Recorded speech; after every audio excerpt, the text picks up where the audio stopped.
Matam dilipo yade, wari karasa da tauduna, hojin kiba kang hode.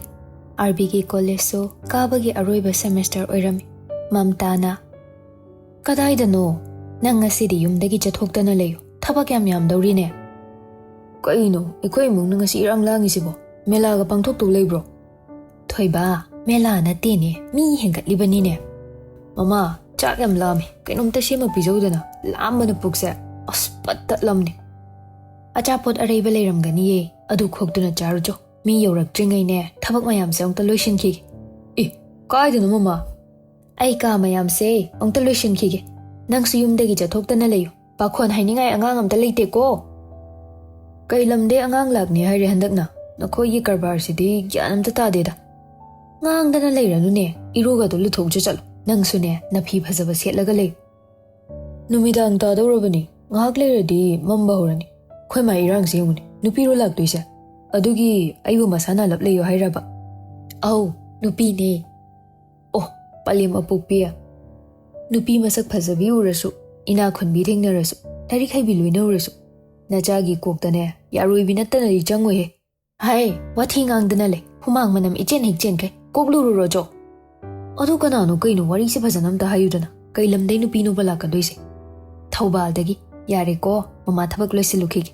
Nang pabung ubre yengo. Mi lakni hairadine, masu chatho anona hayu ko. Okay pale. Mapa thiribani haiduna, mapalda thorakle. Thaubal pankhibaduda, nokfet tauje, aduga mathanta. Thaubal kai mapagi leisabi oirejano, mathok no ningkreda. Yaroibi hoi manakte oiredi, mana angang oirini ki wari mayam mangjinni do. Laktoi mi shina angang oiredi, itai kau haigi, yumgi ahal kai tadringeda. Khoi mungsi Thaubal kanguga yam chanaramalline. Hai, thoiba, nathanta wa ngangidi kaigino. Aise palimna panthodo chathoktana leinaba na hairu chon lain. Kai chatoi nu phiru phajaba setlisibo. Chatluraga halaklibani ne.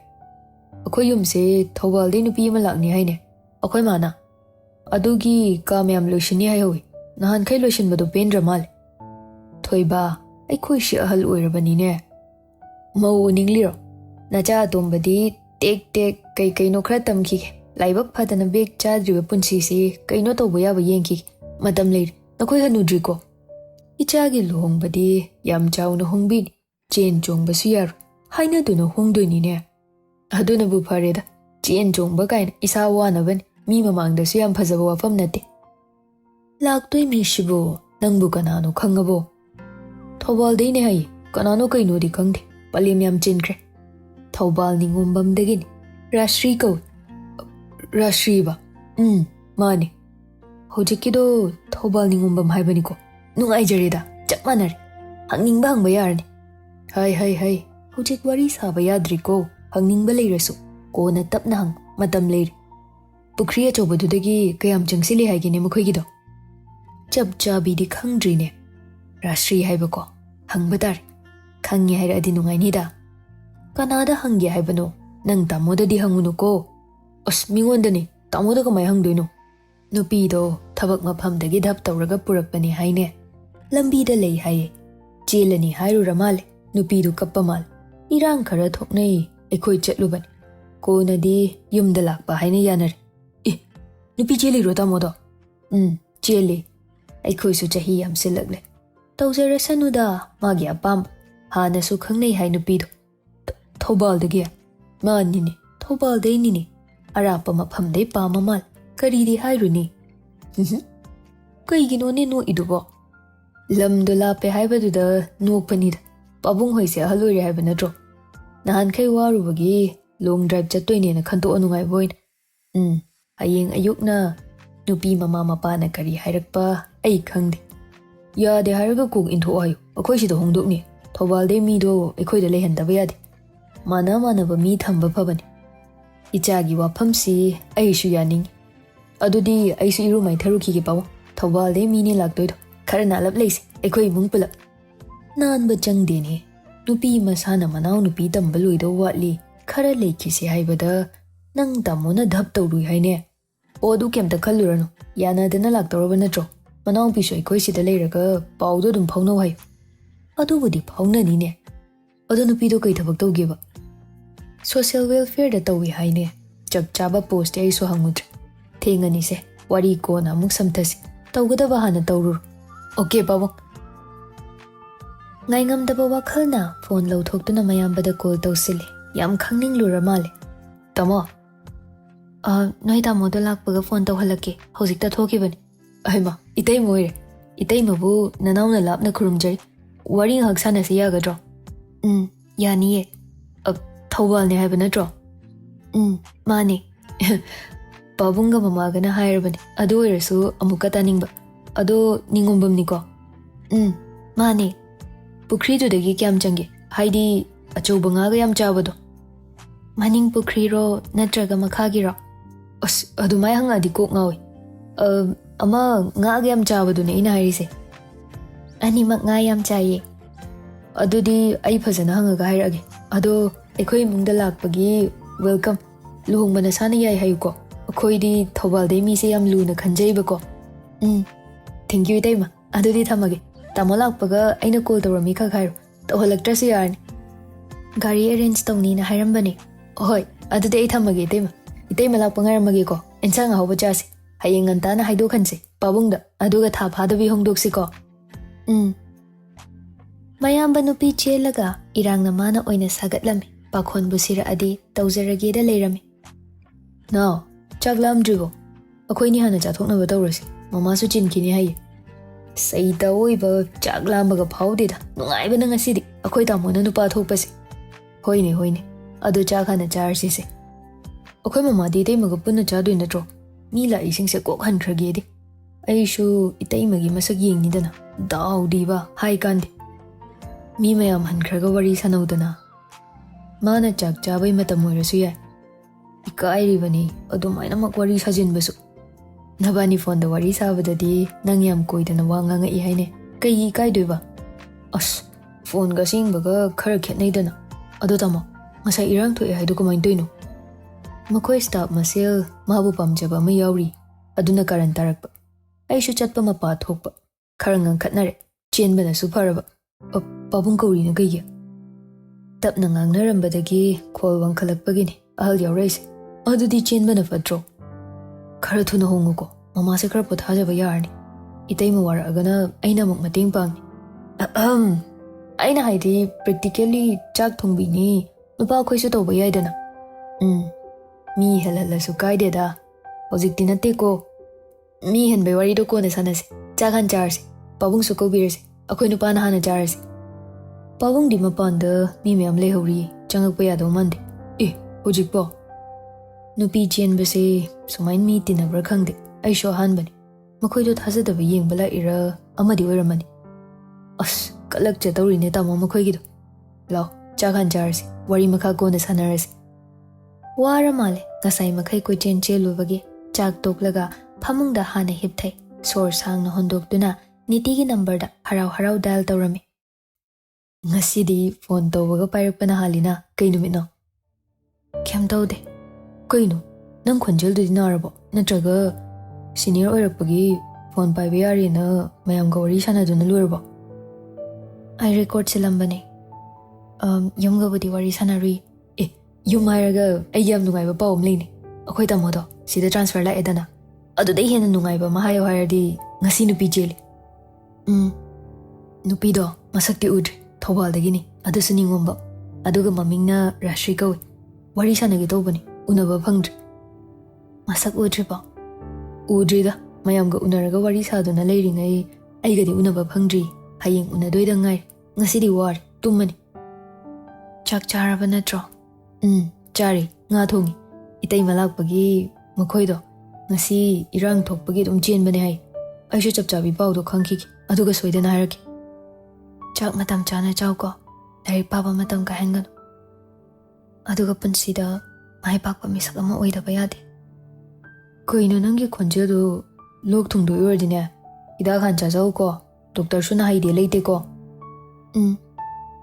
aidine itei masi uraga nangi ming makti hang manungaide aduna nakhoi che naubi gi ming dei hana hangsira na khalamin ma do pukri choba manak deira na hangbani paningira makhagira haibra kanum hayuni kaur adu in hangjili aina nakhoi gi hangi tawraga pukri ani sobani ꯑꯅꯤꯗꯨꯒꯤ ꯃꯌꯥꯏ ꯑꯣꯏꯔꯞꯅ ꯂꯩꯕꯅꯤ ꯅꯪ ꯃꯅꯤꯡ ꯆꯠꯇ꯭ꯔꯤ ꯑꯗꯨꯅꯅꯤ ꯍꯣꯏ ꯑꯗꯨ ꯑꯣꯏꯔꯝ ꯇꯥꯔꯦ ꯉꯥꯁꯨ ꯆꯥꯏ ꯍꯥꯏ ꯊꯧꯕꯥꯜ ꯅꯨꯄꯤ ꯉꯥꯛꯇ ꯑꯗꯨꯁꯨ ꯂꯩꯀꯥꯏ ꯑꯃꯠꯇꯗꯒꯤ ꯑꯩꯈꯣꯏ ꯌꯨꯝꯒꯤ ꯃꯧ ꯑꯣꯏꯗꯣꯏꯕ ꯁꯥꯊꯤꯅ ꯅꯨꯡꯉꯥꯏꯌꯦ ꯁꯤꯃꯗꯤ ꯅꯪ ꯂꯥꯏꯔꯤꯛ ꯄꯥꯔꯕꯣ ꯑꯌꯥ ꯅꯪꯅ ꯂꯥꯏꯔꯤꯛ ꯈꯪꯉꯤꯁꯦ ꯃꯤꯒꯤ ꯆꯦꯟꯕꯩ ꯋꯥꯔꯤ ꯇꯥꯔꯒ ꯅꯪꯁꯨ ꯀꯩꯀꯩꯅꯣ ꯐꯥꯎꯏꯔꯣ ꯑꯩꯈꯣꯏꯗꯤ ꯃꯇꯝ ꯋꯥꯠꯂꯤꯀꯣ ꯅꯪ ꯏꯟꯇꯔꯟꯒ ꯄꯨꯍꯟꯈꯤꯅꯤ ꯑꯗꯨꯒꯤ ꯋꯥꯔꯤ ꯁꯥꯒꯨꯝꯁꯤꯗ ꯅꯪ ꯑꯩꯅ ꯄꯥꯝꯗꯕ ꯑꯝꯇ ꯇꯧꯔꯛꯑꯣꯏ ꯍꯥꯏꯅ ꯋꯥꯁꯛꯑꯣ ꯁꯩꯇꯅ ꯁꯥꯈꯤ ꯅꯪꯅ ꯄꯥꯝꯗꯕ ꯅꯨꯡꯉꯥꯏꯔꯣꯏꯗꯕ ꯑꯝꯇꯅꯦ ꯑꯩ ꯇꯧꯖꯔꯣꯏꯌꯦ ꯂꯥꯏꯔꯤꯛꯁꯨ ꯀꯟꯅ ꯄꯥꯅꯤ ꯍꯟꯗꯛ ꯁꯦꯃꯤꯁꯇꯔ ꯑꯔꯣꯏꯕꯁꯤꯗꯤ ꯑꯩ ꯃꯥꯔꯛ ꯌꯥꯝ ꯐꯪꯗꯕ ꯌꯥꯗꯦ ꯆꯥꯛ ꯃꯇꯝ ꯆꯥꯅꯁꯨ ꯆꯥꯕ ꯀꯥꯎ ꯅꯃꯥꯟꯅꯕ ꯃꯌꯥꯝꯒ ꯄꯨꯜꯂꯁꯨ ꯍꯦꯟꯅ ꯃꯇꯝ ꯃꯥꯡꯍꯟꯒꯅꯨꯀꯣ ꯑꯣꯀꯦ ꯑꯩ ꯊꯝꯃꯒꯦ ꯀꯣꯛ ꯌꯥꯝ ꯆꯤꯛ ꯉꯥꯏꯍꯥꯛ ꯄꯣꯊꯥꯗꯨꯅ ꯐꯕ꯭ꯔꯥ ꯌꯦꯡꯒꯦ ꯂꯥꯏꯔꯤꯛ ꯌꯥꯝ ꯄꯥꯕꯩ ꯑꯣꯏꯔꯝꯅꯤ ꯉꯥꯏꯍꯥꯛ ꯄꯣꯊꯥꯔꯣ ꯑꯗꯨꯒꯅꯦ ꯑꯃꯨꯛ ꯋꯥꯔꯤ ꯁꯥꯁꯤꯀꯣ ꯆꯍꯤ 2ꯒꯤ ꯃꯇꯨꯡꯗ ꯏꯕꯥꯅꯤꯒꯤꯁꯨ ꯑꯁꯤꯒꯨꯝꯕ ꯅꯨꯃꯤꯠ ꯂꯥꯛꯑꯗꯧꯅꯤ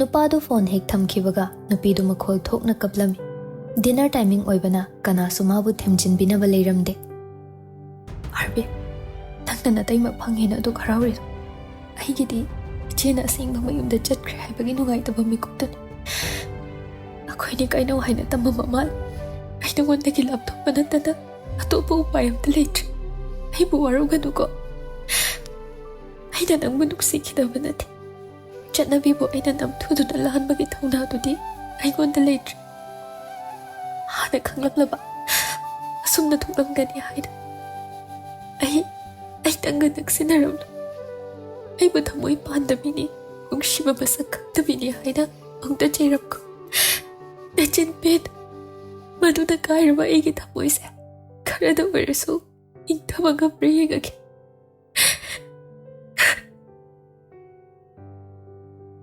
तौफम खंगदा सिंधरिबा मिटलु पिरांगदो मुक तैथोकलमे फोनदो मुक मेटले आई ममदा कॉल तौदुना सिंगसे हाइररोइदा माने इसे करिनि हाइना खनखिनि आइना वासे हाइरुबदा माने इचेगी लुहोंबा काइनबा तौरकदरा अदुदि तौरोइदा मादि फसना हाइनरबदि अदुबा क्यादबा यावखिनि आइबु मंगोंदा कनादसु हाइगनु तुमिना खंजलो इचेगी लुहोंबसु काइदनबा हाना हायौबना फरद्रा मचिंग मता अमा तौबनि आई मागी नकनबा ममानबदो ओइन हाइरनि उंसुंगली फोन दि पारगनि अहानबदो लाकपदा ओइना कॉल तौरमी मदाव याद्रेसो मागी नुपी ओइना पाइरक्लमी हेलो अब लाकपा लेब्रो अंत पाहलकपा यागद्रा सोमबो कनानो दादादी फोन थमगा चाक चानबा अमा चटख्रे ओ करम कांदा हलक्तोइबा आइगी मिंग निति कोइ मखोइगा पुना तमिनारकपनि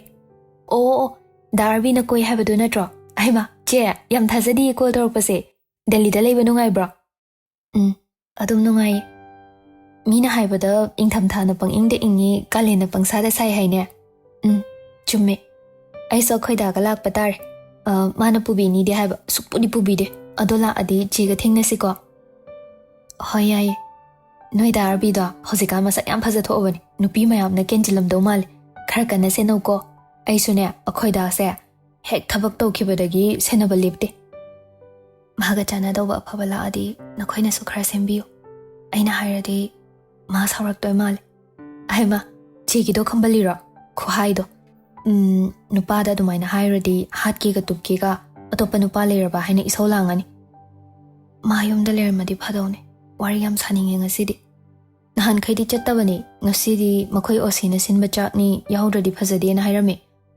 darbi gi phone chatrabo chatle ma thamkhiba koidri o adudi akhoida ga wari saraga darbi gi maramda wa hangdoi tori natra hangdauba natte da haige tawbani adudi ma lakpaga I phone tawhala age ado ngasidi thajade ma do mayam pulle kainaga yuga tha laktoini hoi kishu kaide da Jena tammido medical ni haidaine mane aisu 12 hek loibaga nursing la kanum tawrasira khangde chegi hospital ama saro aisu purage aduda ado soidan to holo uko aisu lai paga da balai adu nga yengkhige ahoi che thammage phone thambaga David ki number da mu call tawsele waiting lerami uchinna chinna call di pairakle hello nitia ꯌꯥꯝ ꯊꯥꯖꯗꯦ ꯀꯩ ꯅꯨꯃꯤꯠꯅꯣ? Call ꯀꯟꯐꯔꯦꯟꯁꯇ ꯂꯩꯕ꯭ꯔꯣ? ꯑꯩ ꯋꯥ ꯑꯝꯇ ꯍꯥꯏꯖꯒꯦꯗꯅ. ꯂꯩꯇꯤꯌꯦ, ꯌꯨꯝꯒ ꯋꯥꯔꯤ ꯁꯥꯔꯝꯕꯅꯤ. ꯂꯣꯏꯔꯕꯒꯨꯝꯕꯅꯤ. ꯅꯪꯅ ꯇꯧꯔꯛꯄꯒ ꯊꯝꯈꯤꯕꯒ ꯃꯄꯥ ꯆꯥꯅꯔꯦ. ꯑꯣ, ꯑꯩ ꯃꯥꯒꯤ ꯃꯇꯥꯡꯗ ꯋꯥ ꯈꯔꯗ ꯁꯤꯟꯅꯖꯒꯦ ꯌꯥꯒꯗ꯭ꯔꯥ? ꯑꯩꯈꯣꯏ ꯕ꯭ꯔꯣꯒꯤ ꯃꯇꯥꯡꯗꯔꯣ? ꯌꯥꯏꯅꯦ. ꯀꯩ ꯋꯥ ꯍꯥꯏꯒꯦ ꯇꯧꯕꯅꯣ? ꯃꯈꯣꯏ ꯇꯥꯃꯣꯗꯣ ꯅꯨꯄꯤ ꯆꯦꯜꯂꯦ ꯍꯥꯏꯕꯅꯤ. ꯉꯁꯤ ꯑꯩꯁꯦ ꯂꯥꯛꯄꯗꯁꯨ ꯋꯥꯐꯝꯁꯤꯒꯤ ꯃꯇꯥꯡꯗ ꯍꯥꯏꯒꯦꯅ ꯀꯣꯜ ꯇꯧꯕꯅꯤ. ꯃꯌꯨꯝꯗ ꯐꯣꯟ ꯀꯧꯔꯝꯃꯦꯅ ꯍꯥꯏꯔꯛꯑꯦ. ꯑꯣꯀꯦ, ꯑꯗꯨꯝ ꯍꯥꯏꯌꯨ. ꯑꯃꯗꯨꯅ ꯃꯌꯥꯝꯕꯁꯨ ꯅꯨꯄꯤ ꯆꯦꯟꯈ꯭ꯔꯦ, ꯅꯈꯣꯏꯁꯨ ꯆꯦꯜꯂꯁꯤ ꯀꯥꯏꯅꯒ ꯍꯥꯏꯔꯛꯏꯔꯕ? ꯍꯥꯏꯗꯤ ꯃꯈꯣꯏ ꯇꯥꯃꯣꯅ ꯆꯦꯜꯂꯤꯕ ꯅꯨꯄꯤꯗꯣ ꯑꯩꯒꯤꯗꯤ ꯍꯦꯛ ꯄꯣꯛꯃꯤꯟꯅꯕ ꯏꯆꯦꯅꯤ. ꯍꯥ? ꯃꯥꯗꯤ ꯋꯥꯐꯝꯁꯦ ꯈꯪꯗ꯭ꯔꯤꯕ ꯃꯥꯜꯂꯤ. ꯍꯦꯛ ꯈꯪꯉꯛꯄ ꯃꯤꯀꯨꯞꯇ ꯃꯥ ꯀꯩ ꯑꯣꯏꯒꯅꯤ ꯑꯩ ꯈꯟꯕꯗ ꯑꯋꯥꯕ ꯑꯃ ꯑꯣꯏꯔꯦ. ꯉꯥꯏꯈꯣ, ꯁꯤ ꯋꯥꯐꯝꯁꯦ ꯃꯥ ꯀꯃꯥꯏꯅ ꯈꯪꯗ꯭ꯔꯤꯅꯣ? ꯅꯈꯣꯏ ꯍꯥꯟꯅ ꯋꯥꯔꯤ ꯁꯥꯟꯅꯕꯗ ꯏꯃꯨꯡ ꯃꯅꯨꯡꯒꯤ ꯋꯥꯔꯤ ꯌꯥꯎꯗ꯭ꯔꯣ? ꯍꯥꯏꯗꯤ ꯏꯆꯤꯟ ꯏꯅꯥꯎꯒꯤ ꯃꯤ. ꯁꯥꯟꯅꯩ. ꯑꯗꯣ ꯃꯥꯅꯗꯤ ꯑꯩꯈꯣꯏ ꯆꯦꯗꯣ ꯅꯥꯎꯕꯤ ꯍꯥꯏꯅ ꯈꯪꯕꯅꯤ. ꯔꯥꯁꯇ꯭ꯔꯤ ꯀꯧꯋꯦ ꯍꯥꯏꯕꯗꯤ ꯚꯥꯞ ꯑꯣꯏꯔꯝꯗꯧ ꯃꯥꯟꯗꯦ. ꯃꯁꯛꯀ ꯎꯔꯗꯤ ꯃꯁꯥꯅ ꯑꯗꯨꯝ ꯒ꯭ꯌꯥꯟ ꯇꯥꯔꯛꯑꯅꯤ. ꯉꯥꯏꯈꯣ ꯅꯤꯙꯤ, ꯀꯞꯈꯤꯅꯨ. ꯅꯨꯡꯉꯥꯏꯇꯦ. ꯅꯪꯅ ꯁꯨꯃꯥꯏꯅ ꯀꯞꯄꯁꯦ ꯉꯁꯤꯅ ꯑꯍꯥꯟꯕꯅꯤ. ꯏꯀꯥꯏꯒꯤ ꯊꯥꯗꯣꯛꯇꯨꯅ ꯃꯥꯒꯤ ꯃꯔꯨꯞ ꯅꯈꯣꯏꯗ ꯑꯩ ꯀꯣꯜ ꯇꯧꯔꯛꯑꯕꯅꯤ. ꯃꯥꯗꯣ ꯑꯉꯥꯡ ꯃꯆꯥꯒꯨꯝꯕꯔ ꯌꯥꯝ ꯇꯧꯕꯅꯤ. ꯅꯈꯣꯏꯅ ꯃꯥꯕꯨ ꯐꯠꯇꯕ ꯂꯝꯕꯤꯗ ꯆꯠꯇꯅꯕ ꯈꯔ ꯁꯦꯟꯅꯧꯀꯣ. ꯅꯤꯙꯤ, ꯀꯞꯀꯅꯨꯁꯦ. ꯑꯩ ꯃꯉꯣꯟꯗꯒꯤ ꯂꯥꯞꯊꯣꯛꯄ ꯅꯠꯇꯅ ꯎꯄꯥꯏ ꯑꯝꯇ ꯂꯩꯇ꯭ꯔꯦ. ꯅꯠꯇ꯭ꯔꯗꯤ ꯏꯃꯨꯡ ꯑꯅꯤꯒꯤ ꯃꯔꯛꯇ ꯂꯥꯟꯖꯥꯎ ꯑꯃꯗꯤ ꯁꯣꯏꯗ꯭ꯔꯦ. ꯃꯉꯣꯟꯗ ꯍꯥꯏꯔꯁꯤꯗꯅ, ꯃꯥꯅ ꯈꯪꯉꯛꯇꯧꯁꯨ ꯂꯩꯔꯦ. ꯃꯥꯗꯣ ꯑꯩꯈꯣꯏ ꯆꯦꯒ ꯎꯅꯗ꯭ꯔꯦ ꯍꯥꯏꯕꯅꯤ. ꯍꯦꯛ ꯎꯅꯕꯒ ꯑꯗꯨꯝ ꯁꯣꯏꯗꯅ ꯈꯪꯒꯅꯤ. ꯑꯗꯨ ꯂꯨꯍꯣꯡꯕ ꯀꯥꯏꯍꯟꯅꯤꯡꯗꯦ. ꯃꯥꯅ ꯁꯥꯎꯗꯨꯅ ꯑꯇꯣꯞꯄ ꯂꯝꯕꯤ ꯆꯠꯀꯦ ꯇꯧꯔꯁꯨ ꯅꯈꯣꯏꯅ ꯈꯥꯝꯃꯨꯀꯣ. ꯑꯁ, ꯅꯣꯏꯁꯨ ꯀꯣꯛ ꯆꯦꯟꯁꯤꯜꯂꯣꯗꯅ. ꯏꯃꯥ ꯏꯄꯥꯅꯔꯣꯝꯗ ꯆꯦꯟꯊꯕ ꯊꯕꯛꯅꯤ. ꯑꯩꯅ ꯍꯥꯟꯅ ꯈꯪꯍꯧꯕꯁꯨ ꯅꯠꯇꯦ. ꯑꯩ ꯇꯧꯐꯝ ꯈꯪꯗ꯭ꯔꯦ. ꯃꯥꯗꯤ ꯅꯨꯡꯉꯥꯏꯅ ꯂꯩꯔꯤꯕꯅꯤ. ꯃꯥꯅ ꯋꯥꯔꯛꯄ ꯃꯤꯀꯨꯞꯇ ꯅꯈꯣꯏꯅ ꯈꯔ ꯊꯦꯝꯕꯤꯌꯨ. ꯃꯥꯅ ꯃꯇꯤꯛ ꯆꯥꯕ ꯃꯤꯁꯛ ꯑꯣꯏꯕꯗꯨꯁꯨ ꯑꯩ ꯉꯥꯏꯒꯦ. ꯑꯩ ꯀꯅꯥꯒꯁꯨ ꯌꯨꯝ ꯄꯥꯜꯂꯣꯏ, ꯄꯨꯟꯁꯤꯒꯤ ꯑꯣꯏꯅ. ꯑꯝꯇ ꯀꯞꯀꯅꯨꯁꯦ.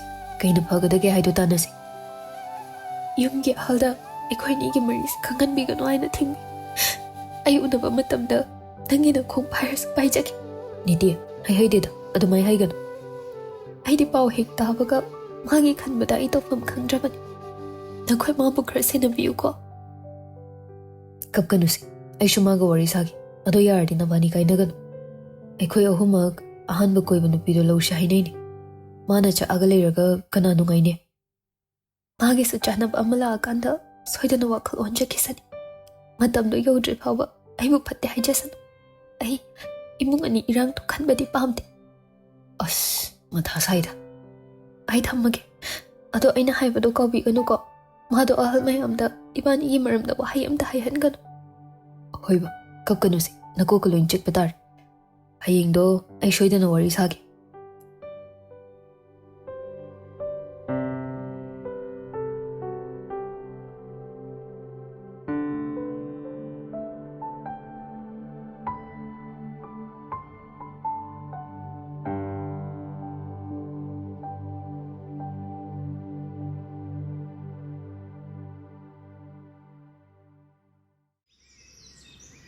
ꯅꯣꯡꯉꯥꯟꯕꯒ ꯀ꯭ꯂꯥꯁ ꯅꯪꯅꯕ ꯆꯠꯂꯤꯉꯩ ꯑꯥꯔꯕꯤꯗ ꯐꯣꯟ ꯇꯧꯒꯗꯕꯁꯨ ꯇꯧꯔꯝꯗ꯭ꯔꯦ. ꯑꯃꯗꯤ ꯍꯦꯛ ꯍꯧꯒꯠꯄꯒ ꯅꯤꯇꯤꯒꯤ ꯅꯝꯕꯔꯗ ꯇ꯭ꯔꯥꯏ ꯇꯧꯖꯕꯅꯤ. ꯑꯗꯨꯕꯨ ꯑꯣꯐ ꯂꯩꯔꯝꯃꯤ.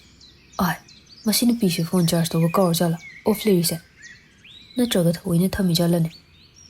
ꯍꯣꯔꯦꯟ ꯑꯣꯟ ꯇꯧꯕꯒ ꯄꯥꯅꯕ SMS ꯑꯃꯗꯤ ꯊꯥꯖꯤꯟꯒꯦ. ꯍꯣ ꯌꯥꯔꯣꯏꯕꯤ, ꯇꯥꯃꯣꯅ ꯅꯨꯄꯤ ꯆꯦꯜꯂꯤꯁꯦ ꯑꯩꯅ ꯅꯪ ꯆꯦꯟꯕ ꯑꯣꯏꯔꯝꯃꯗꯤ ꯃꯤꯀꯞ ꯊꯣꯔꯛꯄꯗ ꯅꯪꯁꯦ ꯑꯩꯒꯤ ꯅꯥꯀꯟꯗ ꯇꯨꯝꯃꯝꯅꯤꯀꯣ. Good morning, my one and only ꯌꯥꯔꯣꯏꯕꯤ.